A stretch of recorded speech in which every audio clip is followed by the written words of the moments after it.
저는 대구에 살고 있는 10살 임수민입니다. 저는 아빠와 단 둘이서 살고 있었어요. 사실 저는 엄마를 한 번도 본 적이 없어요. 어른들 말로는 제가 아주 어릴 때부터 아빠가 저를 혼자 키우셨대요. 일로 와봐. 으짜, 이거 우리 딸. 그런데요, 이런 저희 가족에게 최근에 좀 이상한 일이 생겼습니다. 1년에 한 번 할머니 집에 가는 추석날이었어요. 할머니는 작은 시골 마을에 살고 있었는데요. 그래서 밤마다 유난히 주위가 캄캄하고 고요했죠. 그럴 때 제일 무서운 게 뭔지 아세요? 화장실 가는 거. 그날도 화장실을 갔다가 할머니를 따라서 후다닥 방으로 들어가려는데 이게 무슨 냄새야? 아이고 내 정신 좀 봐라. 찌개 올려놓고. 그 순간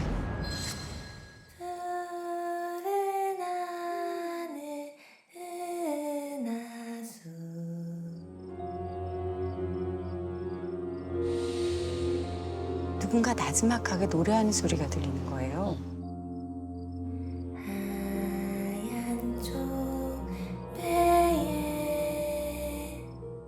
창고에 문이 열려 있더라고요. 이상하다. 저는 찬찬히 창고로 다가갔습니다.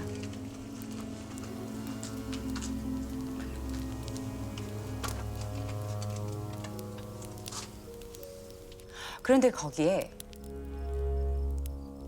웬 여자가 앉아 있는 거예요. 긴 머리에 분홍색 원피스를 입은 여자. 수수깡처럼 깡마른 다리를 위아래로 까딱까딱 흔들고 있었어요. 여자는 저랑 눈이 탁 마주치자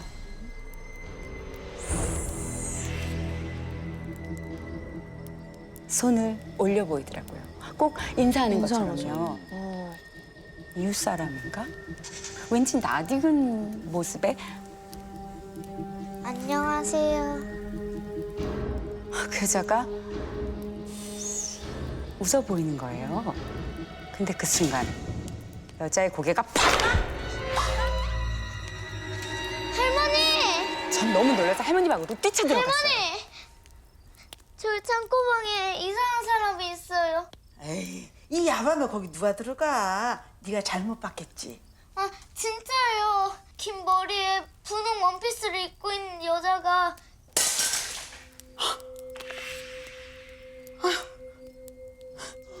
뭔가 있나 보다. 집에 뭐가 있나 봐. 사연이 있나 봐.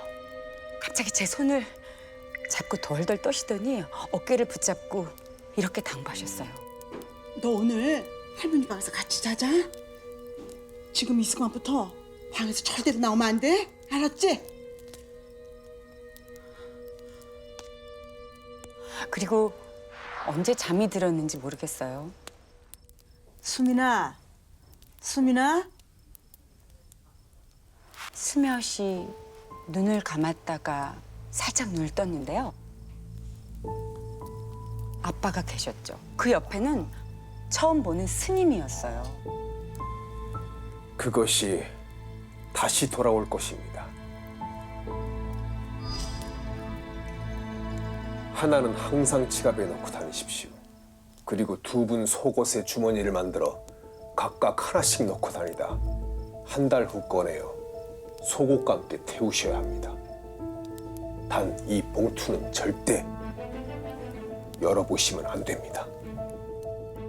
할머니는 바느질로 제 속옷에 주머니를 만들어서 부적을 넣어주셨습니다. 옛날 그랬어. 그리고는 집 밖을 나갈 때는 반드시 부적을 넣은 속옷을 입어야 한다면서 신신당부를 하셨죠. 행운의 부적 덕분일까요? 대구로 돌아온 저는 평소하고 다름없는 평온한 일상을 살고 있었어요. 그리고 약속한 한 달째가 되는 날.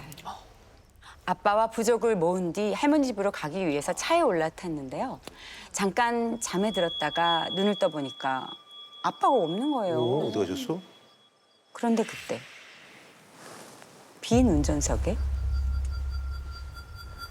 빨간 봉투 하나가 눈에 들어왔어요.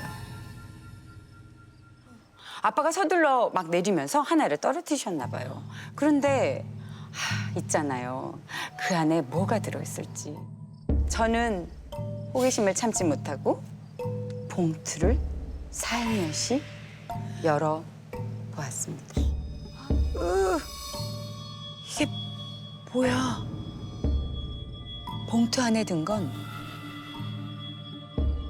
더럽고 낡은 종이었어요. 이 더러운 게 무슨 행운을 준다는 거지? 이렇게 생각하고 있었는데 뭐 하는 거야? 너 이거 꺼내면 큰일 나는 거 몰라? 아빠는 잔뜩 화가 난 표정으로 제 손에서 낚아채듯이 부적을 들고 가셨어요. 그리고는 그 자리에서 다급하게 부적을 태우기 시작하셨죠. 아버지가 막 부적을 낚아채서 미친 듯이 라이터를 켜서 부적에 불을 붙이는데 불은 안 붙고 부적을 뒤지고 그을리다시피 하니까 그제서야 계속 안 타다가 겨우겨우 탔는데 그 상황이 어렸을 때 신기했던 것 같아요. 왜 안 타지? 크고 나서 타지 않은 게 정말 안 좋은 상황이구나 이렇게 알게 된 거죠. 이상한 일은 이게 끝이 아니었어요. 늦게까지 놀이터에서 놀다가 집에 가는 길이었습니다. 근데 저 앞에 익숙한 뒷모습이 보이는 거예요. 아빠인 것 같더라고요. 반가운 마음에 아빠 하고 부르려는데 웬 여자 실루엣이 찰싹 붙어 있는 거예요. 자세히 보니까 그때 창고에서 봤던 바로 그 여자였어요. 부동석으로 없어.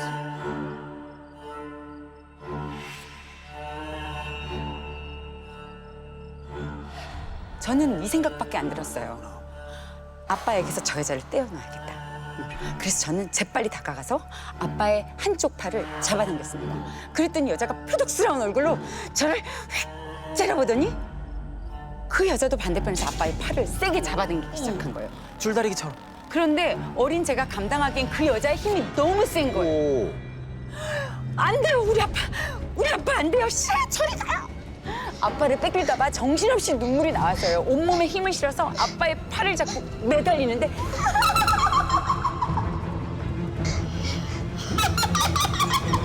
순간 눈이 번쩍 뜨였습니다. 눈을 뜬 곳은 제 방 침대였어요. 꿈이야? 근데 꿈이라기에는 너무 끔찍할 정도로 생생한 느낌이었어요. 그런데 더 끔찍한 건 이후 그 꿈이 매일같이 반복이 되었다는 거예요. 아빠를 가운데 두고 그 여자와 기괴한 줄다리기를 해야 했죠.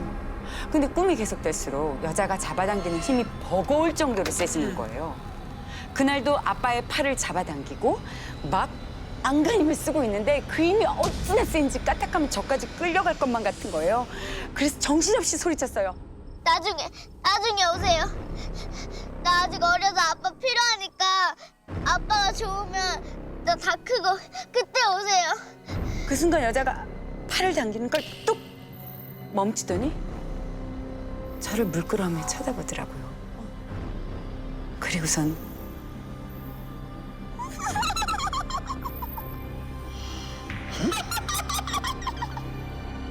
그 모습을 마지막으로 그선 정말 거짓말처럼 제 앞에 다시 나타나지 않았어요. 그리고 제가 22살이 되던 해였습니다. 다 크고 나서. 그날은 정말 그냥 평범한 날 중에 하나였어요. 그 꿈을 꾸기 전까지는요. 꿈에서 아빠랑 제가 어릴 때 다녔던 학교를 가게 된 거예요. 아빠는 늘 바빠서 학교 행사를 잘 못 오셨거든요. 아빠, 신이 나서 여기저기 돌아다니던 중에 아빠가 이런 말을 하시더라고요. 근데 수민아, 이제 너한테 용돈 못 주는데 괜찮아? 용돈? 용돈은 무슨? 저도 이제 성인이에요. 다 밥 벌어먹고 하니까 용돈은 이제 괜찮아요. 그래? 그럼 됐네. 내가 이제 더 해줄 게 없네. 아빠는 저를 보면서 기특하다는 듯이 웃어 보이셨습니다. 그런데 그때 아빠의 어깨 너머로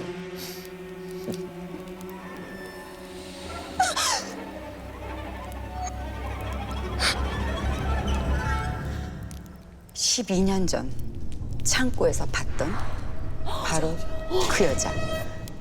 그 여자가 다시 찾아온 거예요. 그 여자는 그때처럼 소리 끼치게 웃어 보이며 아빠의 팔을 세차게 잡아당기기 시작했습니다. 아빠!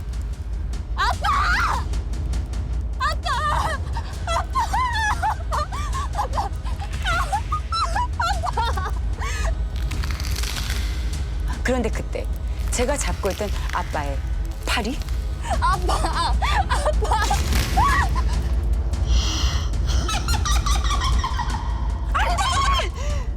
저는 절규하듯 소리쳤어요.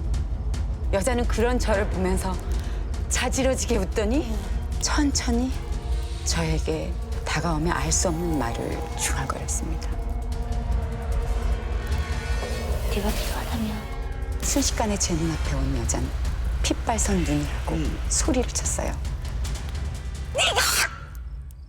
네가 엄마가 필요하다며. 그 모습을 끝으로 저는 기절하고 말았습니다. 눈을 떠보니 제 방 침대더라고요. 그리고 얼마 지나지 않아 갑작스럽게 말기암 판정을 받고 제 곁을 떠나셨습니다. 검진 딱 했을 때 대장암 말기로 나와서 근데 이제 그 전부터 막 아프다가 그런 게 아니고 그냥 갑자기 그렇게 된 거라서 그냥 모든 게 상황 자체가 이렇게까지 온 것도 다 제 잘못 같고 내가 그래서 내가 이런저런 상황을 벌이지 않았으면 아버지가 오래 사셨을까? 안 아프셨을까? 이런 생각은 진짜 많이 했죠. 자식은 또 그렇게 생각할 수 있죠. 49대 때도 할머니가 아빠 없어서 외롭겠다. 내가 다 챙겨드릴게. 이런 식으로 꿈에 나왔거든요. 어머. 그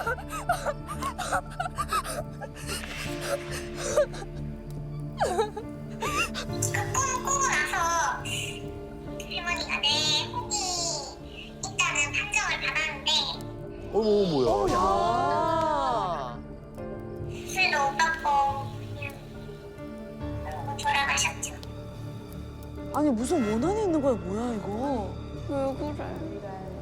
저는 유일한 그늘이었던 아빠와 할머니를 모두 잃었습니다. 하지만 마냥 슬퍼할 수가 없었습니다. 네가 엄마가 필요하다며. 여자의 이 마지막 말을 듣는 순간 저희 가족을 지독히도 따라다녔던 그 여자가 누군지 생각났거든요. 생각이 나?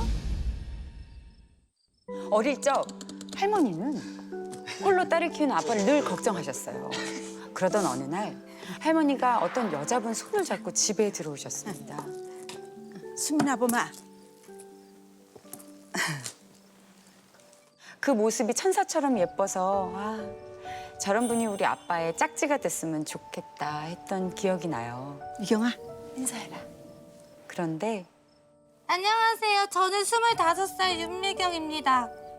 할머니가 아빠 앞에서 인사를 시키셨는데 그분이 꼭 아이처럼 인사를 하시더라고요. 그 모습을 본 아빠의 표정은 차가워졌어요. 아니 얘. 아이고 참. 수민아 이리 와서 인사해. 옳지. 안녕하세요.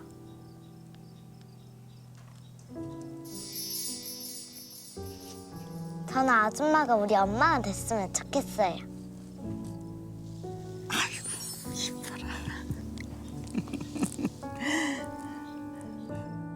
그거는 정말 내 또래 친구처럼 역할놀이도 잘 해주고 세상에 이런 다정한 엄마가 있으면은 난 얼마나 좋을까 이런 생각을 해서 같이 놀자고 계속 제가 오히려 계속 따라다녔거든요.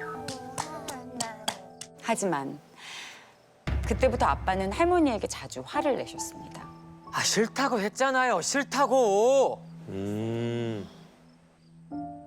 그날은 아빠와 할머니가 정말 크게 한바탕 싸움을 한 날이었어요. 뭔 소리 하는 거야 진짜 엄마? 수민이도 좋아하잖아 이놈아. 왜 시키지도 않으려고 그래? 아니 이놈 자식이냐. 얘.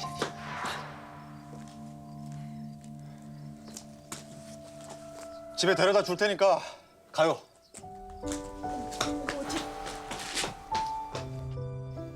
그 이후로 저는 더 이상 그분을 보지 못했어요. 나의 아빠와 할머니를 모두 빼앗아간 가짜 엄마. 그런데 이제 제 차례가 온 걸지도 모르겠어요. 언제부터인가 비어있는 아빠의 방에서 익숙한 소리가 들려요.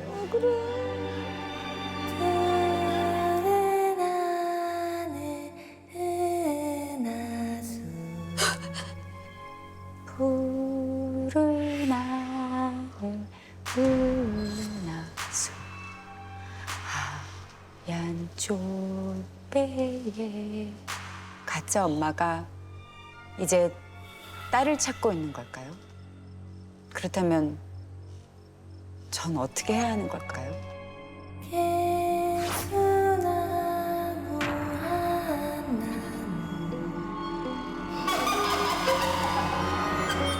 당시 20살이었던 재우 씨는 동네 친구인 현철 씨, 상우 씨와 함께 재수학원에 다니고 있었어요. 이 세 친구가 학원 가는 길에 꼭 들르던 곳이 있었는데요.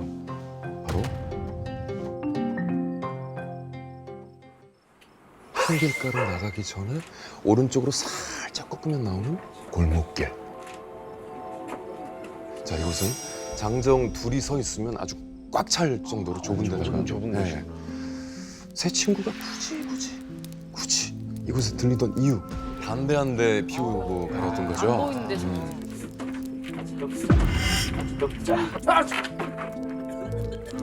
그 돌던 집에 사는 아줌마였어요. 아줌마. 딱 피고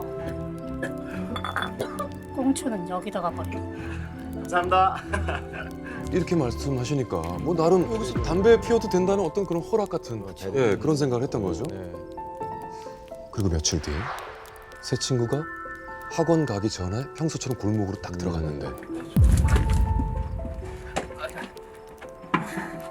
안녕하세요. 그 아줌마였어요. 오. 네. 오늘은 담배 피지 말고 그냥 가. 왜요? 저희 진짜 빨리 피고 그냥 갈게요. 오늘은 그냥 가라고 했다. 네, 갈게요. 가자. 아줌마가 저렇게 정색을 하시니까 재우 씨는 일단 골목을 나가는 척 하다가 아줌마가 집으로 돌아가시는 걸 딱 보고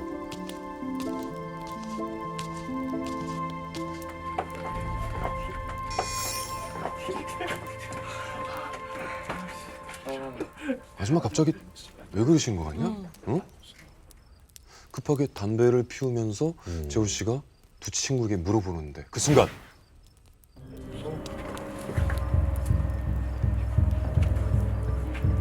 뭔 소리야? 돌담 안에 그 아줌마 집에서 북소리가 들리는 거예요. 타는 소리 아니야? 진짜. 도당집 같다. 그래? 나중에 보니까 그 집 대문에 신당을 뜻하는 깃발이 딱 꽂혀 있더라고요. 뭐 젊은 친구들 그런 거 잘 몰라. 재우 씨는 그땐 그냥 그러려니 했대요. 그런데 다음 날 밤 현철 씨네 어머니한테 갑자기 전화가 딱 온 거예요. 다짜고짜. 너네 어제 뭐 잘못 먹었니? 현철이가 이상해. 현철 씨가 저녁까지 밖으로 나오지 않길래 어머니가 걱정이 딱 돼가지고 방에 딱 들어가 봤대요. 아들 그런데 괜찮아? 자는 줄 알았던 현철 씨가 침대에 고개를 이렇게 푹 숙이고 앉아 있는 거예요. 네. 근데 아들 괜찮아?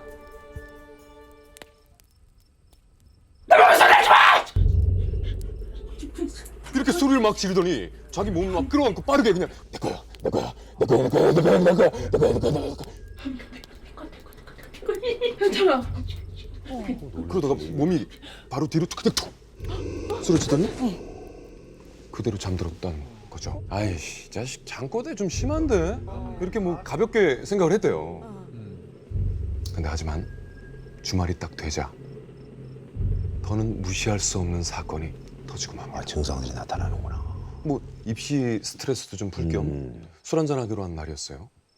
현철 씨가 하도 오지 않길래 집에 딱 전화를 했더니 어머니가 대신 받아서 현철이 아파.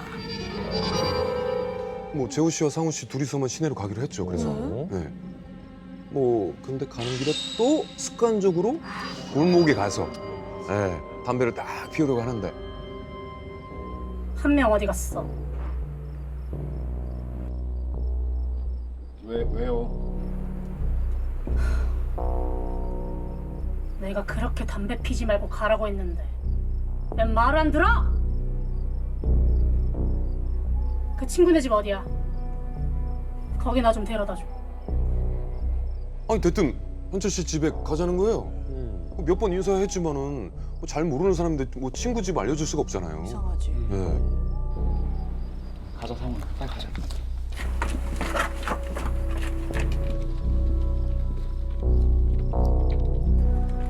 네 친구 더 늦으면 못 꺼내.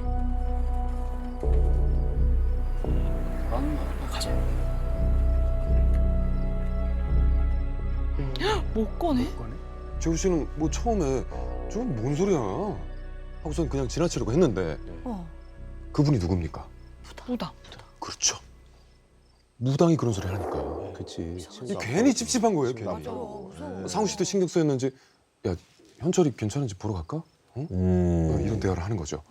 그래서 두 사람 결국 현철 씨네 집에 가보기로 합니다.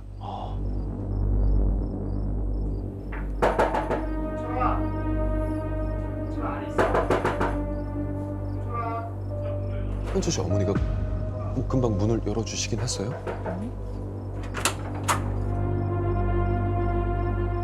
어머니 왜 이러세요? 그런데 뭔가 이상해. 어머니 눈이 뭐야? 겁해진 거야. 그렇지. 아주 겁해진 이상한가 거야. 보네. 막 다리를 막 벌벌벌 떨고 이상하죠. 하지만 왜 이러시지? 근데 어머니가 현철 씨의 방을 가만히 가리키는 거예요. 그 재호 씨와 상우 씨는 침을 꿀꺽 삼키고는 진짜 천천히 방으로 딱 다가가서 현철. 어둑어둑한 방 한가운데 현철 씨가 침대 위에 서서 네, 이렇게 서서 이렇게 내려다보고 있는 거예요. 풀렸구나, 뭔가에. 무표정으로 재호 씨를 이렇게 딱 가리키더니 진짜 괜찮아 보였는데. 괜찮아. 지금 내려가면 되지.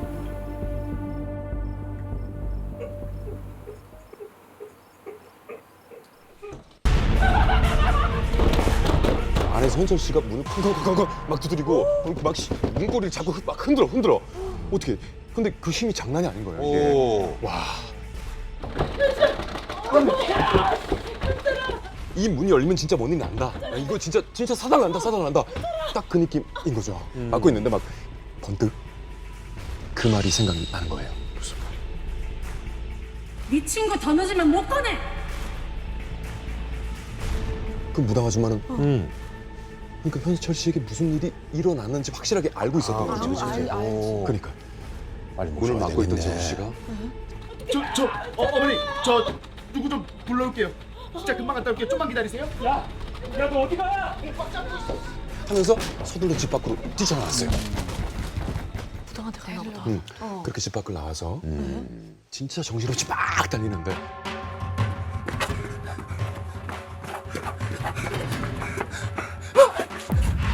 현철이. 앞장서. 그렇게 아줌마 그리고 아줌마랑 같이 있던 남자랑 현철 씨네 집으로 딱 돌아갔는데 보니까 집 안이 완전 아수라장인 거예요. 현관문이 활짝 열려 있는데 예, 이렇게 막고 있는데 막 현철 씨가 크게 소리를 쳤어요. 열어봐!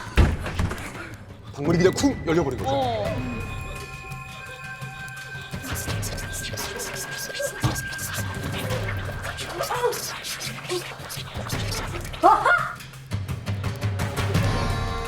이것이 어디서 나는 인생 망치려들어! 안에서 무슨 소리가 들려도 절대 들어오지 마. 밖에서 소금 가지고 얌전히 기다려. 어머니 괜찮으세요? 네. 그 말을 듣고 재호 씨는 얼른 현철 씨의 어머니를 부축해서 밖으로 나갔죠. 어머니는 거의 제정신이 아니었어요. 상호 씨가 집 주변에 소금을 이렇게 뿌리는 동안 재호 씨는 어머니를 진정시키면서 지금까지 있었던 일들을 말씀드렸죠. 네. 그런 동안 집에서 뭐 둥둥둥둥 북소리, 뭐 다당당 꽹과리 소리, 호통 소리 하지 마! 뭐 이런 물러가! 뭐 이런 그런 게 계속 들렸어요. 그런데 정말 소름 끼쳤던 게요. 집 안에는 분명히 아줌마랑 같이 온 아저씨 그리고 현철 씨만 있을 거잖아요.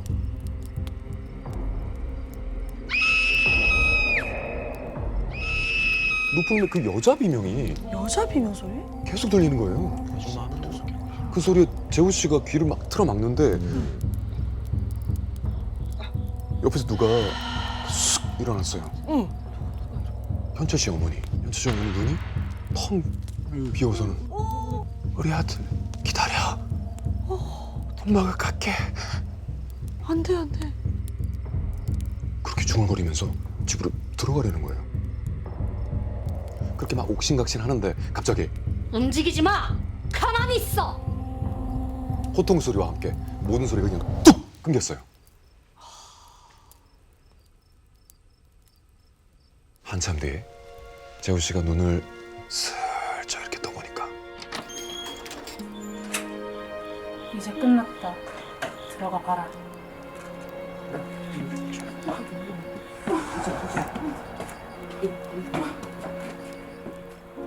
그 말에 방 안으로 딱 달려가 보니까 현철 씨가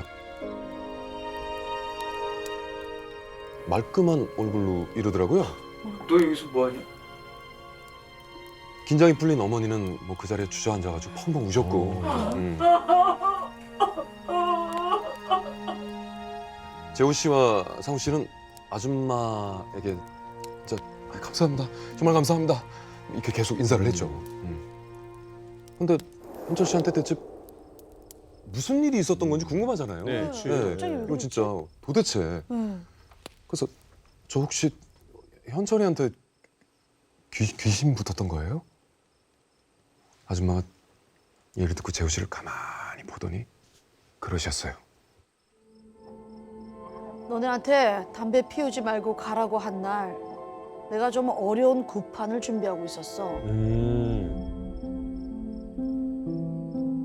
그날 아줌마는 교통사고로 일찍 세상을 뜬 여대생이 자꾸 남동생을 괴롭힌다는 사연을 딱 듣고 구술 준비하고 있었던 거예요. 근데 여대생의 원한이 너무 깊어가지고 안 그래도 아줌마 신경이 막 곤두서 있었는데 돌담 밖에서 재호 씨 일행이 왔다 갔다 하면서 거기에 신경이 쓰여가지고 잠시 정신이 흐트러지셨대요. 그 틈을 타서 도망친 원기가 하필 무당집 돌담에 딱 기대있던 현철 씨 몸에 딱 들어갔던 거죠. 이 이야기를 들은 현철 씨는 생각보다 좀 뭐 담담한 얼굴로 이렇게 말했다고 합니다. 어쩐지. 왜? 뭔 소리야? 그날 현철 씨는 담배 피우고 나오면서 어깨가 아팠고 밤중에는 아예 가위에 눌렸었던 거예요. 진짜 꼼짝도 하지 못한 채 끙끙 앓는 현철 씨에게 어느 순간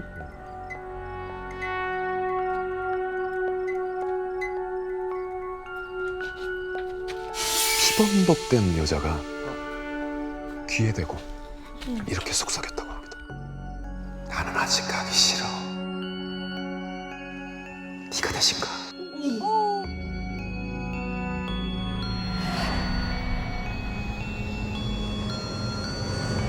현철 씨가 만났던 그 여자가 정말 그 아줌마가 말한 그 원기였을까요? 2003년 그날은 아주 무더운 여름이었어. 어디까지 온 거야? 방이 하나도 없어. 차를 타고 한참을 돌아다녔는데 방이 하나도 없는 거야.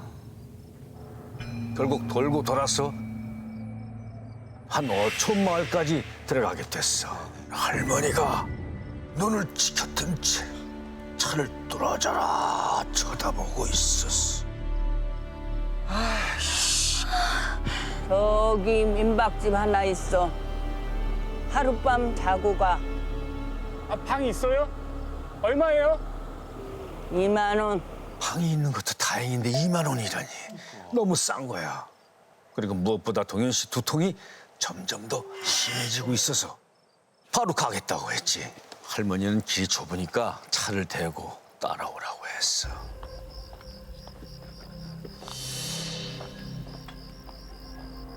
그렇게 골목을 따라 올라가니까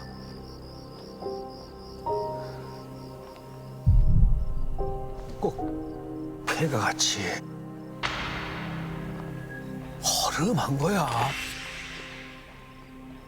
할머니가 여러 방 중에 첫 번째 방을 가리켰어. 야 할머니 그 방값 2만 원 드릴게요. 됐어. 내일 주면 돼. 그러더니 그냥 쓱 나가버리는 거야. 그 문을 열어보니까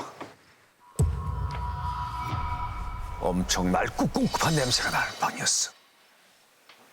무슨 방이? 일단 들어가자. 두 사람은 머리 아픈 거 좀 나오면 바로 가자며 누워서 눈을 좀 붙였지.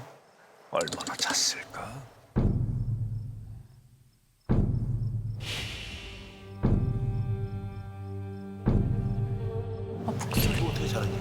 시계를 봤더니 새벽 2시가 넘어가고 있었어. 밖으로 나가봤지.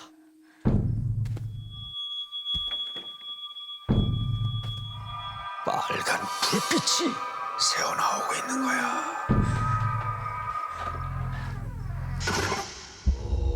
방 안을 들여다보니까 그런데 그때 양손과 양발이 사방으로 웬 여자가 단단히 결박돼 있었어. 말라 비틀어진 것처럼 거뭇거뭇한 피부, 심지어 한쪽 눈에선 울컥울컥 피까지.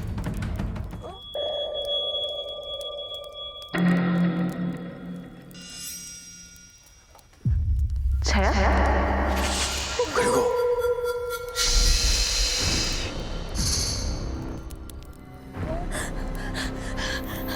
날 본 건가? 날 말하는 건가? 근데 목소리가 들리지 않는 거야.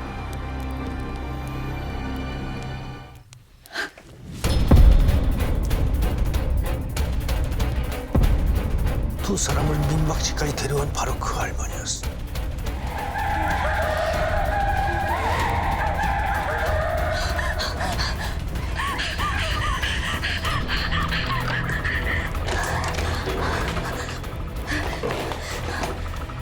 그 순간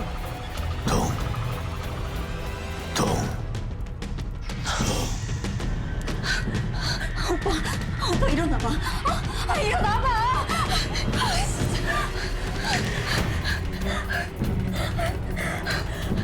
결국 연희 씨는 이러지도 저러지도 못하고 또 눈으로 밤을 새며 버텼어. 새벽 5시.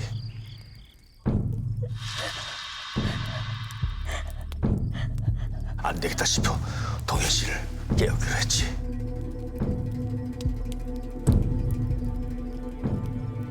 저기 뭐지? 어제는 못 봤는데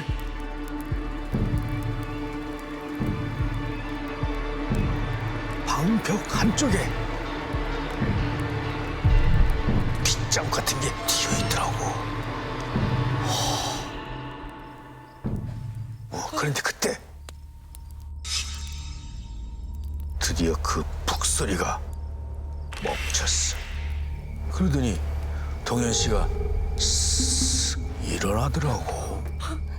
오빠, 내가 새벽에 밖에 나갔는데 여기 진짜 이상해. 연희 씨는 동현 씨한테 모든 걸 얘기했어. 근데 이야기를 다 들은 동현 씨 표정이 싹 굳는 거야. 짐 챙겨. 빨리 여기서 나가자. 서울로 올라가는 차. 한참을 굳은 얼굴로 운전만 하던 동현 씨가 연희 씨에게 물었어. 너 꿈꾼 거 아니지? 아니야. 분명히 봤다니까. 네가 본 그거 꿈에서 봤어. 뭐야? 꿈에서. 동현 씨도 북소리를 듣고 민박집 그 끝방으로 갔다는 거야.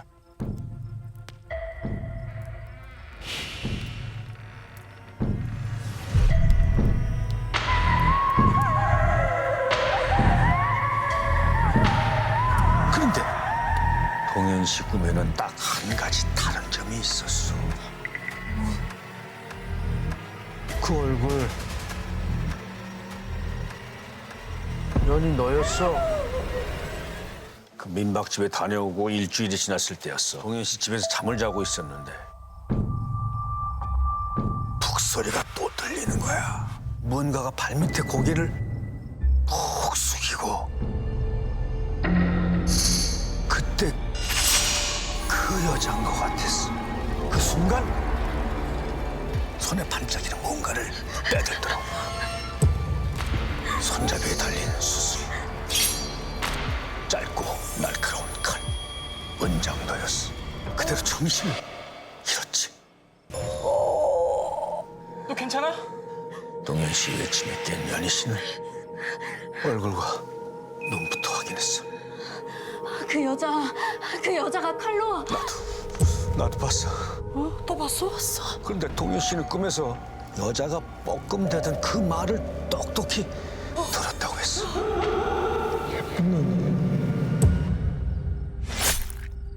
여기까지가 제보자인 인호 씨가 사촌 누나인 연희 씨에게 들은 이야기야. 연희 씨와 연락이 잘 안 되기 시작했다는 거야. 2년이 지난 2005년. 누나가 27살 때였거든요. 갑자기 난데없이 어디 장례식장으로 와라. 누나가 죽었다. 말씀하시는 거예요. 영정 사진이 되어 있더라고요. 고모가 말씀하시기를 누나가 2년 동안 많이 아팠다는 거예요. 자꾸 꿈에 뭐가 나타난다고 그러고 무릎 꿇고 허공에 죄송해요. 뭐 잘못했어요. 혼자서 빌기도 하고 한 번은 자기 눈을 하려고까지 해서 정신병원에 입원까지 시켰다고 하시더라고요. 그리고 인호 씨는 고모가 보여준 사진 한 장을 보고 충격에 빠졌어. 말라 비틀어져 새카매진 피부, 한쪽 눈 밑 상처. 누나가 말했던 바로 그 여자다. 2년 사이에 연희 씨가 그 여자의 모습과 똑같이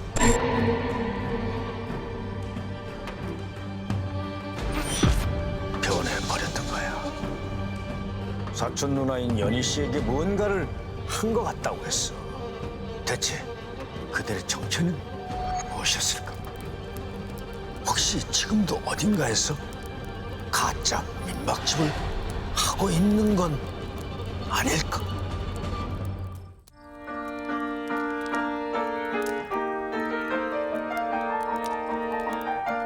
음대 입시를 준비하고 있어서 실기에, 그다음 수능에 할 게 많았지만 보민 씨는 피아노도 열심히 연습을 하고 매일 새벽까지 스스로 공부를 열심히 하는 모범생이었습니다. 그런데 딱 한 가지 보민 씨가 힘들어하는 게 있었어요. 그건 바로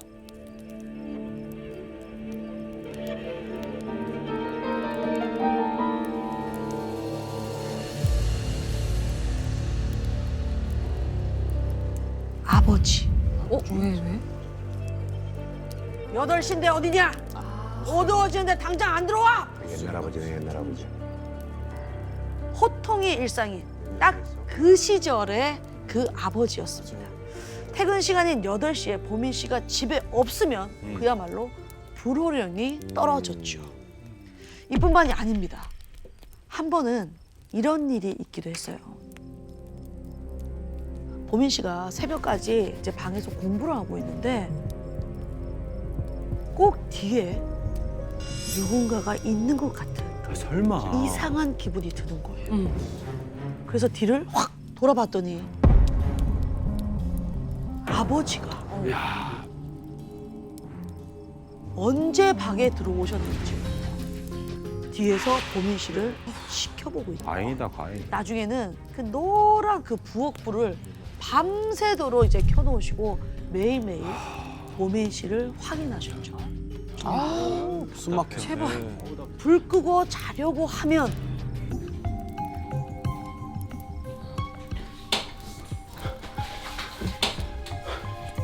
누가 불 끄라고 했어? 이렇게 호통까지 치시면서요. 보민 씨는 꼭 감시당하는 것 같고 아, 왜 나를 믿어주지 않으시지? 그러던 어느 날이었습니다.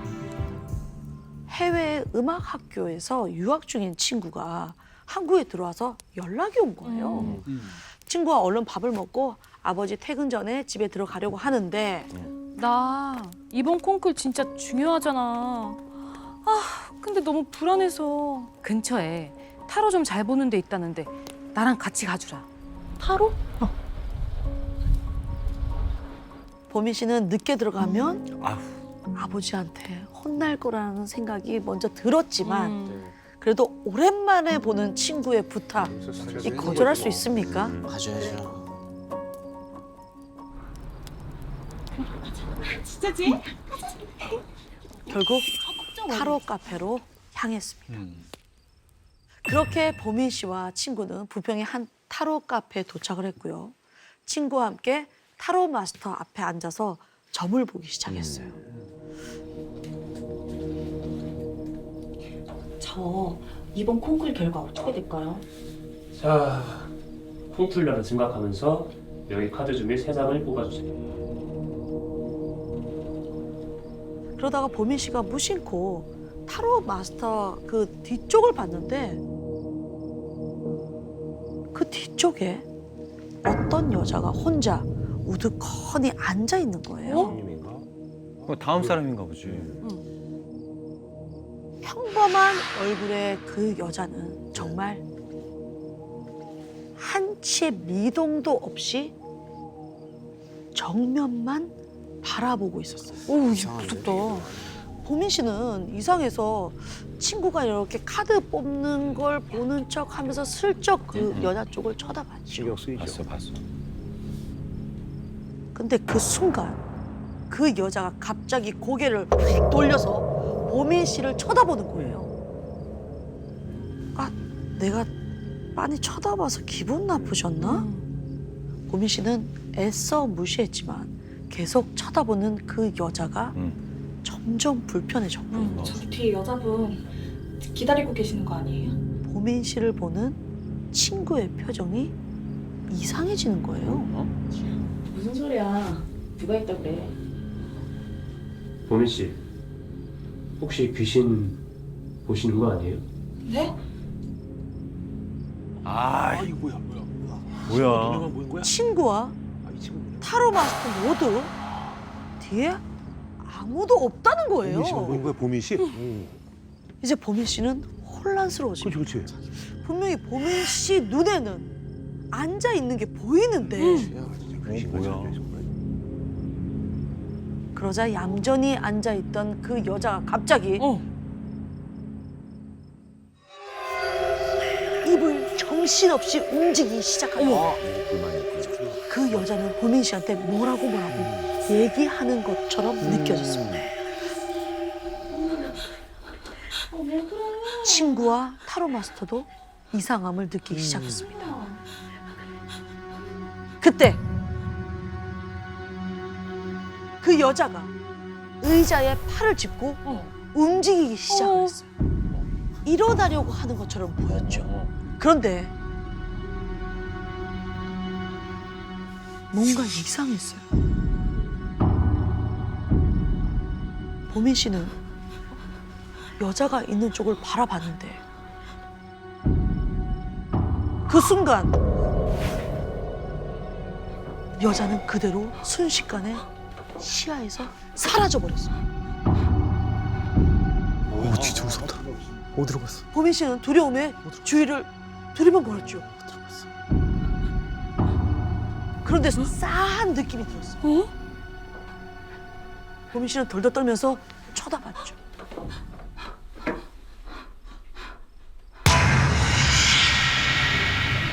그 여자가 어느새 다가와서 보민 씨가 앉은 의자를 붙잡고 몸을 일으키고 있는 거예요. 그리고 보민 씨를 쳐다보면서 계속 입을 정신없이 움직였습니다.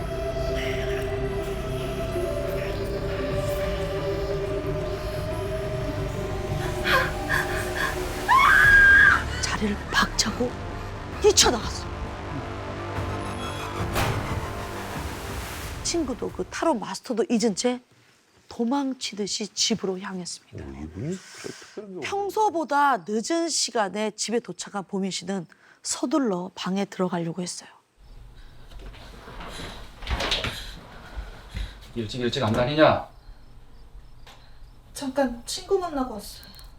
기어 들어가는 목소리로 말하곤 얼른 방으로 들어갔죠. 그리고 그날 밤 아버지는 어김없이 부엌불을 켜둔 채로 거실에 앉아 보민 씨를 지켜보셨어요. 보민 씨는 이상한 일도 좀 겪었고 좀 심신이 필요하잖아요. 좀 쉬고 싶었지만 집에 온 게 또 늦었으니까 눈치도 좀 보이고 늦게까지 공부할 수밖에 없었죠. 그렇게 한참을 공부하다가 새벽에 물을 마시려고 나왔는데 아버지가 안 계신 거예요. 주무시러 가신 거.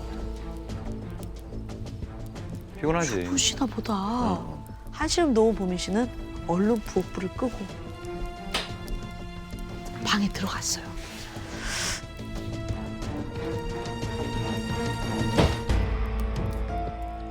그리고 이제 자려고 침대에 이렇게 누웠는데 방 밖에서 이상한 소리가 들리는 거예요. 아버지인가? 황급히 침대에서 일어나서 아버지가 나오신 것 같지는 않아요. 그런데 그때 또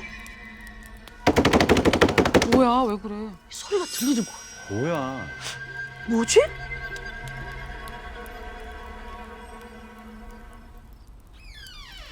보민 씨는 아예 방문을 열고 나와서 밖을 살펴봤어요.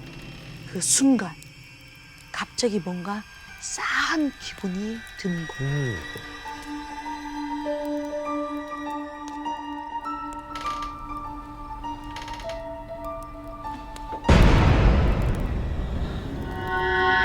타로 카페에서 봤던 그 여자였고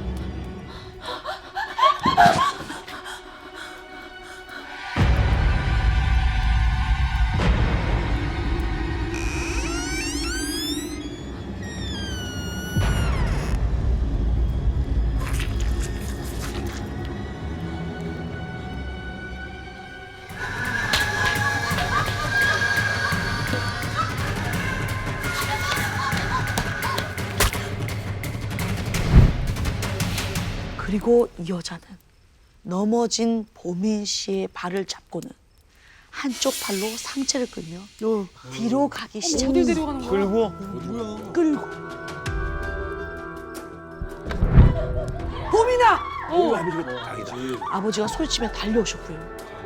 급하게 보민 씨를 붙잡고 잡아당기기 시작했어요. 아빠가 보민 씨는 어안이 벙벙했어요. 뭐야? 아버지가 보민 씨의 발 밑을 정확하게 보고 계셨거든요. 어머. 아버지도 봤다. 아빠도 봤나? 아버지도 봤나 보네. 엄청난 힘의 여자의 손이 점점 풀렸고요. 괜찮아? 보면. 그리고 벌떡 일어나시더니 여자를 피해 부엌불을 탁 켜시는 겁니다. 그 순간 믿을 수 없는 일이 벌어졌습니다.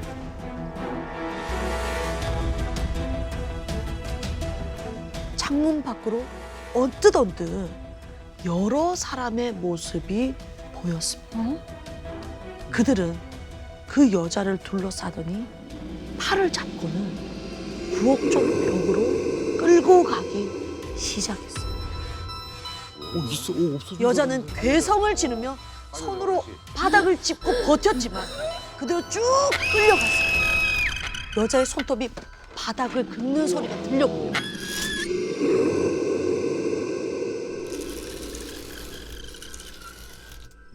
그들은 부엌 쪽 벽으로 그대로 사라졌습니다. 이거 무슨 뭐 공간 이동 이런 것도 아니고 오. 집안은 순식간에 고요해졌어요. 야 이거 뭔 일이야? 보민 씨 앞을 가로막고 계셨던 아버지는 거친 숨을 몰아쉬면서 보민 씨를 이리저리 확인을 하시더니 조심스레 침대에 앉으셨어요. 보민 씨는 그제야 울음이 터져 나왔습니다. 굉장히 크였구나. 그리고 타로 카페에서 있었던 일, 그곳에서 본 그 여자, 모든 이야기를 아버지께 다 털어놨죠. 보민 씨의 이야기를 가만히 들으시던 아버지는 그래, 나도 봤다. 너를 따라온 것 같아. 그리고 뒤이어서 해주신 말씀은 더욱 충격적이었습니다.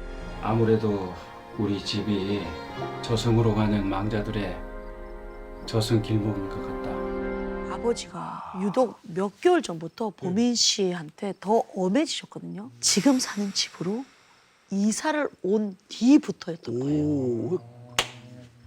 아버지 말씀을 이제 들어보니까 이사 온 뒤로 밤만 되면 거실이 굉장히 소란스러웠다는 거예요. 그래서 아버지가 이렇게 나가보면 각기 다른 모습의 귀신들이 현관문으로 들어와서는 방문 앞을 서성거리면서 잠든 가족들을 지켜봤다는 거예요. 기억하시죠? 매일 밤 보민 씨를 지켜보던 아버지. 불 켜고. 그러니까 그동안 아버지는 새벽까지 공부하는 보민 씨를 감시한 게 아니라 혹시나 그들이 해코지하진 않을까 보민 씨 곁을 지키셨던 거예요. 아버지가 또 이게 부성애가 또 아유. 그 여기서 끝이 아닙니다. 그렇게 밤마다 그들을 지켜보던 아버지는 신기한 점을 하나 발견을 하셨어요. 바로 부엌불을 켜놓으면 그들이 얌전히 지나간다는 거예요. 그게 왜 그러지?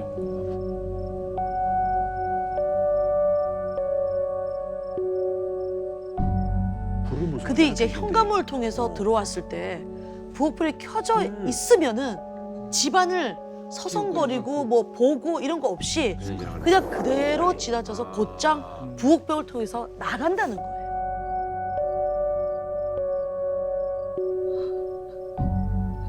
그럼 아까 그 여자를 끌고 간 것도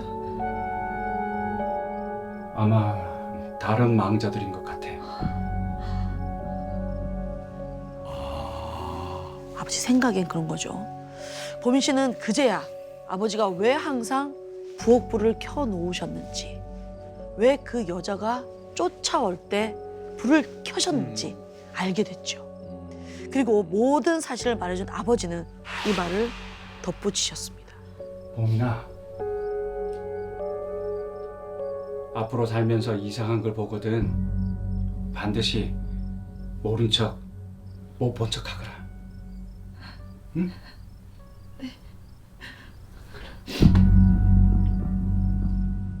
얘가 이제 보이니까 귀신을 보는 척한다. 보민 씨네 집을 지나가던 망자들은 왜 그 여자를 끌고 갔을까요? 멀고 험한 저승길을 밝혀준 보민 씨 아버지에 대한 오답이었을까요? 일단 20년 전 20살 첫 여름방학이었습니다. 아니, 야 성준아, 너 어제 그 폴란드 좀 봤어 못 봤어? 그날도 여느 때처럼 현민이가 친구들을 불러 모았습니다. 까불이 현민이, 똘똘이 성준이, 쫄보 동원이, 그리고 저까지 동네 친구들이 함께 모여서 밤새 술을 마시기로 한 거죠. 아, 너 어디까지 가야 되는 거야? 다 왔어. 왜 이렇게 얘가 급해? 동원아. 나서기를 좋아하는 현민이가 괜찮은 아지트를 찾았다는 거예요. 그것은 바로 우리 마을에서 가장 외진 곳에 있는 폐가. 아, 그거 아우, 하지 마. 다 왔어. 아유 급하게 갖고. 아, 여기 봐봐. 자, 빠바바바. 오, 괜찮네. 야, 씨. 괜찮지? 분위기 괜찮네. 어때? 별거 없네. 어때? 별거 없지. 여기는 밤새 술 먹어도 아무도 뭐라 안 해. 진짜 주변을 봐봐요. 가자.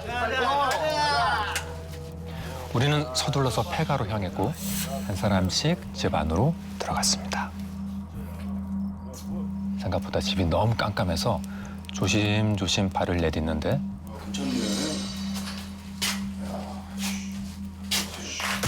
깜짝이야 진짜.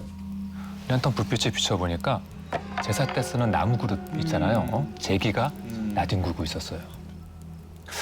굴러가는 제기를 따라서 불을 이렇게 비춰보던 저는 곧 뭔가 이상하다는 거를 눈치챘습니다. 어둠에 적응되면서 집안 풍경이 점점 이렇게 눈에 들어오는데 살림살이가 그대로 남아있는 거예요. 하지만 제가 정말 이상하다고 생각한 거는 따로 있었어요. 그건 바로 사진. 엄마, 아빠, 그리고 어린 여자아이가 함께 찍힌 가족 사진이 집안 곳곳에 이렇게 걸려 있는 겁니다. 그 위에 수북히 쌓인 먼지만 없었다면 방금 전까지 사람이 살았다고 착각할 정도였죠. 무슨 사연이 있을까 생각하고 있는데 갑자기 어디서 여자 웃음소리가 들렸습니다. 아름아 사랑해. 나도 사랑해. 어디선가 들려오는 정체를 알 수 없는 목소리. 순간 온몸에 소름이 쫙 끼쳤어요. 나만 들으면 아니지. 나도 들었어. 적성은. 야 인형. 그때 현민이가 바닥에서 손때가 잔뜩 묻은 인형을 주워들었습니다. 인형 배 누르면은 그 노래나 목소리 나오는 거 아시죠? 누르면 그 인형을 현민이가 실수로 받는 바람에 소리가 났던 거예요. 야 재수없게 인형이 왜 여기 있냐 이게. 빨리 치워. 어휴 기분 나쁘네. 처리했어. 동아 술 하자 술. 술 좀 먹자. 야 술. 동아 술. 저하고 친구들은 폐가 안에 자리를 잡았습니다. 아주 본격적으로 술판이 벌어졌죠. 달빛이 환히 비추는 게 랜턴이 필요가 없을 정도였어요. 필동무 쿵쿵따. 무다리 쿵쿵따. 마셔. 멀쩡. 부어라, 마셔라, 술 게임도 하면서 즐겁게 놀다 보니까 어느새 새벽이 됐는데 구라 좀 치죠. 입만 벌리면 구라야. 야, 근데 현민이 어디 갔냐? 몰라 여기 있었잖아. 어디 갔어요? 언제부터 자리에 비운 건지 현민이가 없는 겁니다. 그리고 그때 문이 열리는 소리가 밖에서 들려왔어요. 야, 최현민. 장난치지 말고 빨리 나와라. 아, 처음에 야, 장난치지 말고 빨리 나와라. 현민인가 싶어서 뒤로 돌아보는데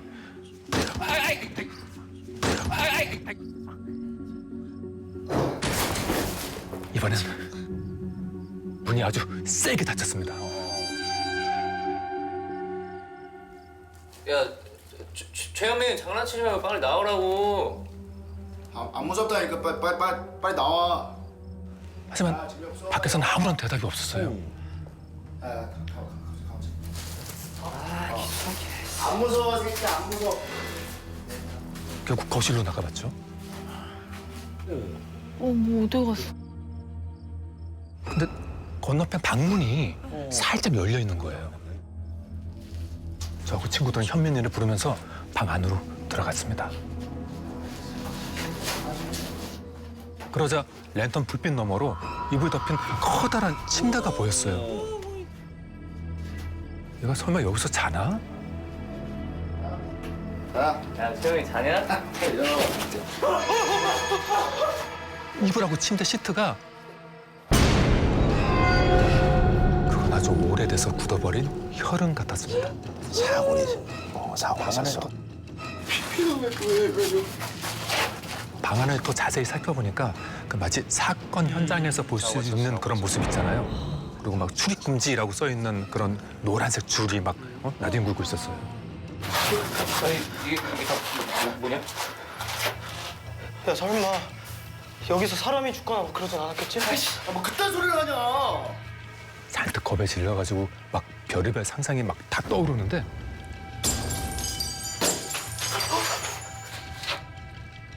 야, 최현민 너지? 아, 장난치지 마! 눌러서 소리가 난 곳으로 달려가서 방문을 열었죠. 그런데 아무도 없었습니다. 어느새 술기운이 싹 달아나고 현민이가 진심으로 걱정이 되기 시작했습니다. 야, 우리 잘못 들은 거야. 맞아. 야, 빨리 현민 찾자. 야, 니네 저쪽에 찾고 나 안쪽에 찾을게. 차선을 불러. 저는 막 집안을 더 살펴보기로 하고 다른 친구 둘은 바깥을 둘러보러 나갔어요. 최현민! 혼자서 이리저리 이렇게 랜턴으로 이렇게 비춰보는데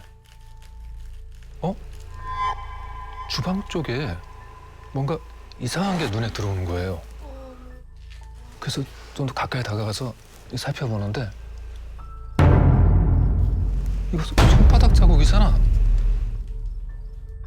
응? 손바닥?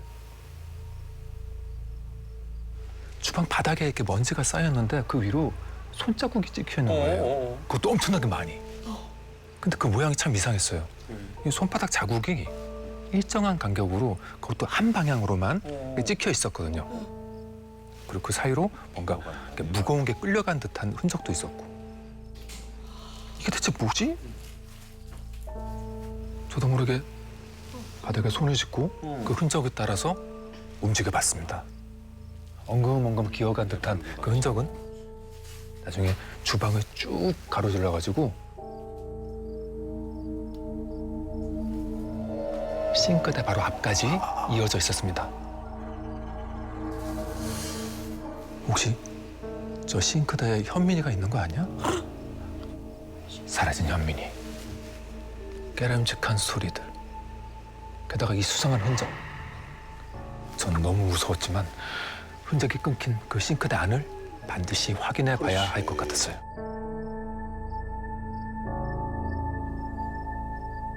한참을 망설이다가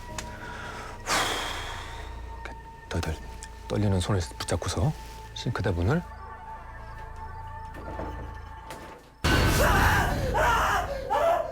그리고 전 너무 놀라가지고 뒤로 자빠졌어요 그냥. 뭐 있다. 왜냐면 그 싱크대 안에 시뻘건 눈동자가 저를 쳐다보고 있는 거예요. 뭐가? 조심스럽게 다시 제가 눈을 떠서 봤더니 그건 다름 아닌 내 친구 현민이었습니다. 너 뭐 들어가 있어? 얼굴은 하얗게 질린 데다가 눈에 핏바람 막 서가지고 싱크대에 억지로 이렇게 몸을 끼워넣고 있는 거예요. 아, 너 왜 여기 있어? 야, 빨리 가자. 이름을 부르는데 아무런 반응이 없고 아, 빨리 가자고. 몸을 살짝 흔들어 봤는데 얼음장처럼 차가운 거예요. 현민이 잤어. 야, 빨리 싱크대로 와. 곧바로 친구들이 달려와서 처음에는 황당한 듯이 현민이를 쳐다보다가 곧 상황이 심각하다는 걸 깨달았어요. 왜 웃어? 현민아. 야, 이상해. 현민아 나와봐. 오지 마.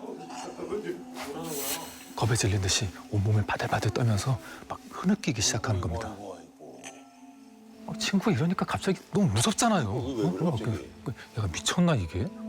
막 그래서 빨리 꺼내야겠다는 생각에 현민이를 억지로 끌어냈습니다. 나와봐. 야 빨리 땡겨. 나와봐. 동원이, 성준이 같이 이렇게 현민이를 붙잡고 당겨봤는데 그 친구의 몸 싱크대 안에서 조금도 움직이질 않았습니다. 마치 현민이 몸이 싱크대 벽에 딱 달라붙은 것처럼. 아니 그보다는 누군가가 현민이를 이렇게 뒤에서 끌어당기는 것 같았어요. 그건 것 같아. 잡고 있나 봐. 야 빨리 땡겨.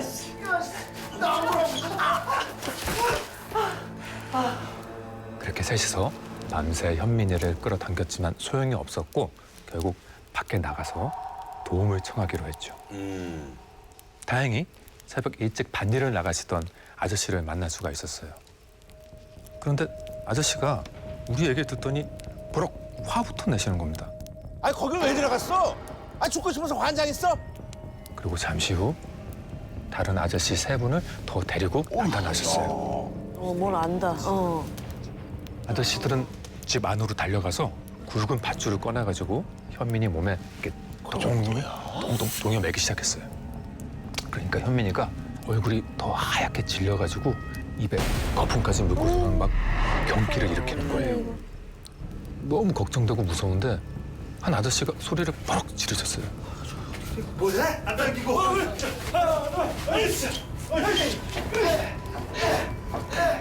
우리는 누가 먼저랄 것도 없이 아저씨가 시키는 대로 밧줄을 붙잡고서 정신없이 당겼습니다.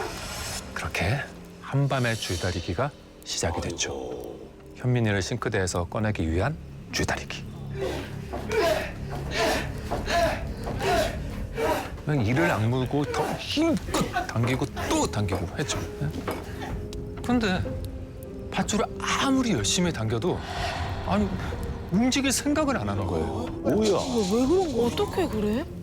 근데 현민이를 봤더니 싱크대를 붙잡고서는 막 발버둥을 치고 있었어요.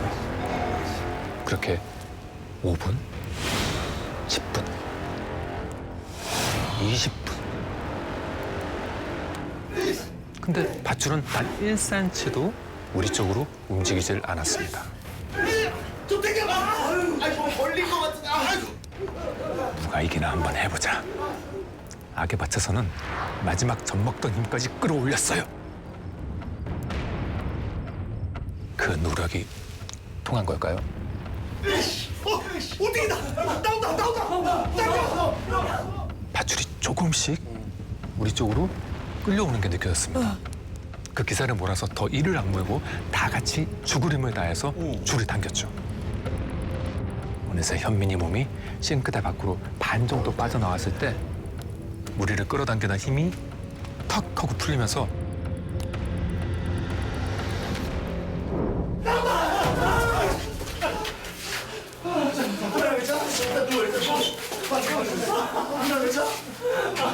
무겁지 뭐한 친구야. 119. 저기 어떻게 들어가 있던 거야? 지금까지 그 친구를 붙잡고 있던 거대한 힘이 이렇게 한순간에 사라진 것처럼. 얼마 후에 구급차가 와서 현민이를 이렇게 실어 갔어요. 그리고 며칠 후 병문안에 간 저와 친구들은 정말 놀라운 이야기를 듣게 됩니다. 그 친구가 어렵게 꺼낸 그날 밤의 기억. 그건 정말 믿기 힘들었어요. 일단 폐가에서 소리나는 인형을 밟은 후로 인형. 갑자기 너무 추워가지고 견딜 수가 없었대요. 그래서 몸을 좀 움직이려고 이렇게 방을 나서는데 갑자기 눈앞이 번쩍하면서 집안이 대낮처럼 환하게 바뀌었다는 겁니다. 집안 풍경도 완전히 달라지고 폐가가 아니라 마치 지금 사람이 살고 있는 집처럼. 그리고 그 순간 어떤 남자가 뛰어들어왔대요. 서늘하게 날이 선 길고 뾰족한 회칼을 들고 집안을 두리번거렸습니다. 어머, 진짜 사건이 있었나 보다. 들키면 죽는다. 들키면 죽는다. 현민이가 바로 앞에 있는 식탁 밑으로 급하게 몸을 숨겼는데 잡아. 남자가 집안을 수색하듯이 돌아다니기 시작했어요. 현민이는 숨을 죽이고 기다리면서 도망갈 곳을 찾았죠. 근데 자꾸 싱크대로 시선이 가는 거예요. 싱크대 문이 아주 살짝 열리면서 자꾸 새하얀 손이 현민이를 불렀다고 했어요. 귀신 있나? 이리 오라고. 아, 거기 뭐가 있네. 귀신 있나? 이리 오라고.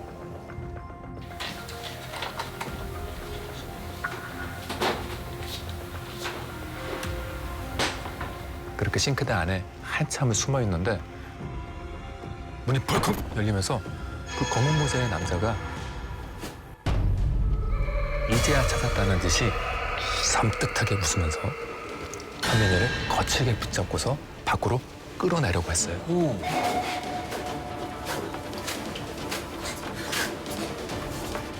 그때 작은 손이 쓱 나타나서 현민이를 끌어 안았습니다.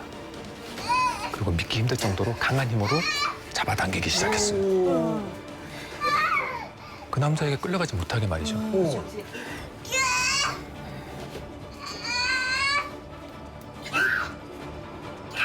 그렇게 한참 동안이나 현민이를 사이에 두고서 힘겨루기가 이어졌는데 어느 순간 남자 모습이 사라지고 현민이를 붙잡고 있던 힘이 모두 사라졌대요. 싱크대 밖으로 튀어져 나온 현민이는 놀라서 뒤로 돌아봤는데 그 싱크대 안에 웅크린 작은 꼬마 여자아이를 발견한 거예요.